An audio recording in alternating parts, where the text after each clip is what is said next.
Welcome back, everyone. Today we're going to talk about brain bloat and learning too many games. As we play more games, as we get more games in our collections, you're going to learn more rules. You're going to have to understand entire turn structures, all the elements within the games, all the different symbols and all the different little numbers and what they represent, and on and on and on. And as you continue to play many and many games, your brain is taking this all in, and it's crazy levels of data. And I have learned so many games over the years. So much useless information is in my brain, and you need to remember these rules.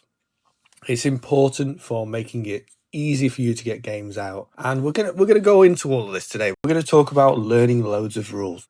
Why I think this is an important thing. It's just a general chit chat about it, but it can also be an issue when you're beginning to reach your limits. Maybe you can only learn 5 or 10 games and then you've had enough and you don't want to learn anymore. So there could be issues around that. Maybe your memory is not very great, so remembering whole entire rule systems for games is too much.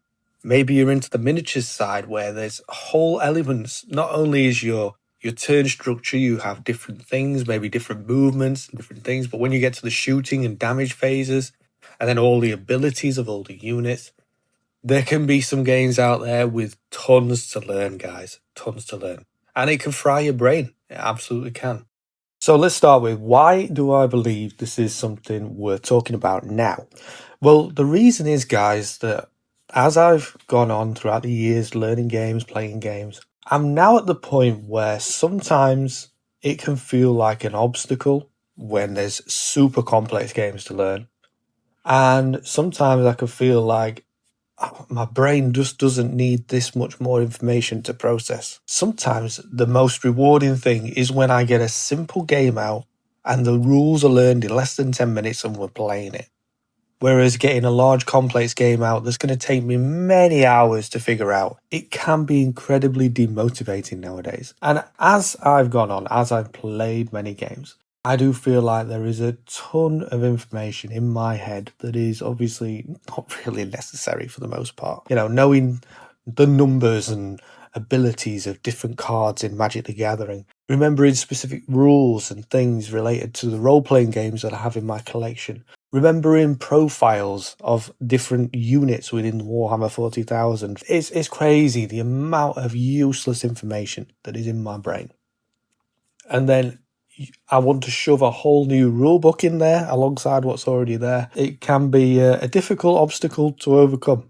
Yeah, I think it's both a funny thing, because obviously it's a silly topic really, but it's a serious one because other people out there might not have the capacity to take in this much information as I have over the years. People are going to find getting into loads of games quite difficult because there's a lot of retention of things you need to do. You need to understand the gameplay. You need to understand the core elements, any specific abilities or keywords. And for you to be able to play the game without any issues, especially if you're the one that's leading the game. So, for example, you're the one that's learned the rules, you're the one that's teaching the group, because learning games on the fly is not really something most people should do. You need to have a good understanding of the game as well. You need to remember that so that when issues arise or things crop up, you're not constantly going to the rulebook over and over again. It makes your life easier to learn and process all of this and store it away. It's not going to be easy for everyone.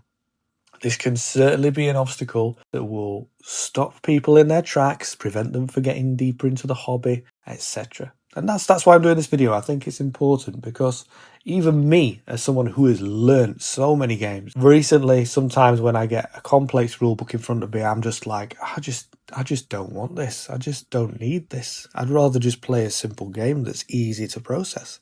So let's run through some good examples for me so that I can give you context and ideas about why this has affected me personally. Recently I had Cerebria, which I've mentioned in a few videos, but the box had 2 rulebooks, and this has happened many times for me, where you have a solo mode rulebook and you have a full game rulebook. So that you have to learn 2 games at the same time. That's hugely off-putting for me. Hugely off-putting, because then it's just even more work. Miniature games. I have tried to get some miniature games to the table. Warhammer the Old World, Warhammer Age of Sigmar. You know, the new edition of Warhammer 40,000 is coming soon, but the last edition I learned, and you know, all these different things, all these different parts and components of these games. You've got to understand it all. It's helpful nowadays that they provide you the easier means to use this information. Maybe it's an application, but you still have to remember a lot of stuff, especially the core gameplay itself. Yeah, I've had this with a number of games.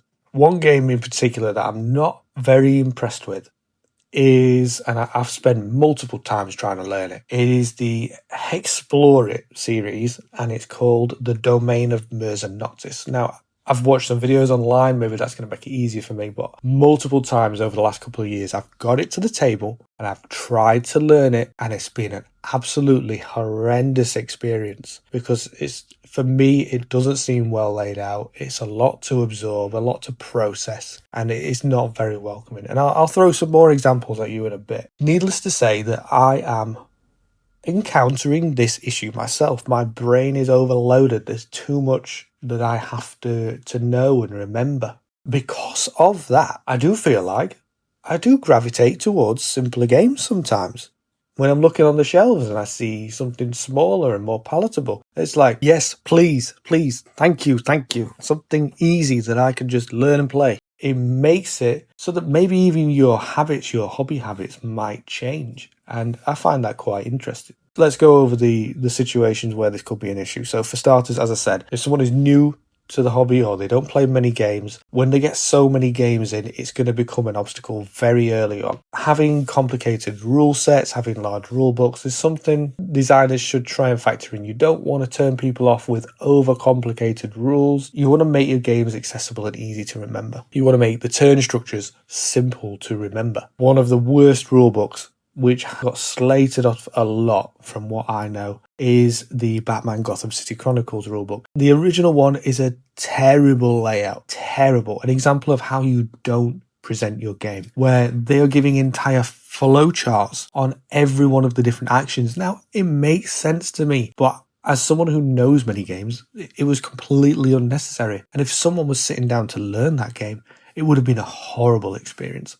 Horrible. So the games designers need to think about this stuff, making their games simple, the rulebooks easy to absorb. You want your game system to be accessible, streamlined.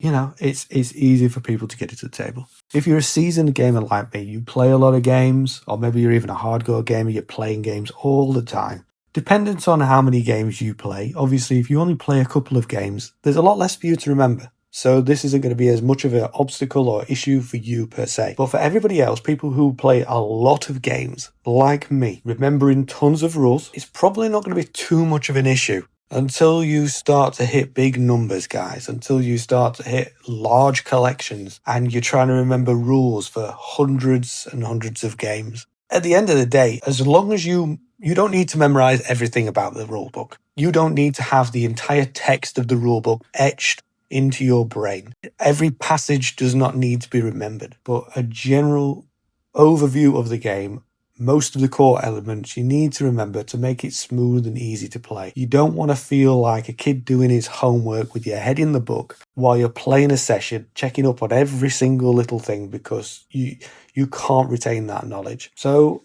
I don't think this is going to affect everybody out there, but certainly with people who can't remember a lot, maybe they're new to gaming, like I said, or maybe people like me who've been in it for a very long time and have played hundreds and hundreds of games, this can start to be an issue. The added advantage nowadays, guys, is you've got tools at your disposal that most of us didn't have years ago, where you can use YouTube to watch videos of people explaining how to learn games, doing all the legwork for you, so it makes it much more easier. You've got things like applications are quite common, where they can drive the entire game. They can do a lot of the legwork behind the scenes. For example, Mansions of Madness. It's really cool how it manages, essentially it does the job of the person who's essentially supposed to be the bad guy. So you can all play against the app, exploring the mansion. And you've got multiple ways that designers are actually thinking about these things, making their games more easier to absorb, learn, and table. So yeah, it's certainly been a bit of a challenge for myself personally lately, and it's definitely a problem that I have encountered that I've had to deal with, because it has been more difficult for me to learn titles and get them to the table as of late. Fortunately, we're spending a lot more time playing the backlog of games that I have already, So I don't have to do this as much. So it kind of gives me a break from learning new things and trying to absorb all the different steps of all the games. It's quite refreshing to have a bit of a break from that. But the ones that I have got to the table, some have been pretty tricky. Perhaps if you're encountering the same issues that I am, where you are struggling to learn more games, where it is becoming a bit of a difficult obstacle for you, maybe you just need to have a break. Give it a bit of a hiatus, play the games that you already own, and then come back to it fresh after a little bit of a break from it. Because it can become a large task, a large endeavor for you to deal with every time you get a new title to the table, having to learn all the different little intricacies, all the different little nuances and the game structures, and all of it together can be a huge undertaking. Sometimes just having a little bit of a break might be enough to get you back on track. Perhaps learning games isn't your strong suit, in which case maybe you should just set a target of how many games you want to have in your collection and how many you think you can reasonably learn and retain, because you don't need to play thousands of games, guys. You just need to find a few that you enjoy. Of course, if you're like me, you have a huge collection, you have a much bigger task at hand. If you're at that point, you're probably like me, where you're enthusiastic enough that you will overcome it and find ways around this problem. Other than that, guys, I don't think there's much more to say on this topic. I thought it was a bit of an interesting one. Hopefully some of you will have some insightful comments. Maybe you'll have your own experiences of this issue. Drop a comment down below. Let us know what you think. Do you find it difficult to learn new games? Do you agree with me? Do you disagree? Or you find it completely easy to learn new titles? It'd be interesting to see what other people say on this. But other than that, I hope you've enjoyed today's discussion, and please hit the like, hit the subscribe, and I'll see you all next time.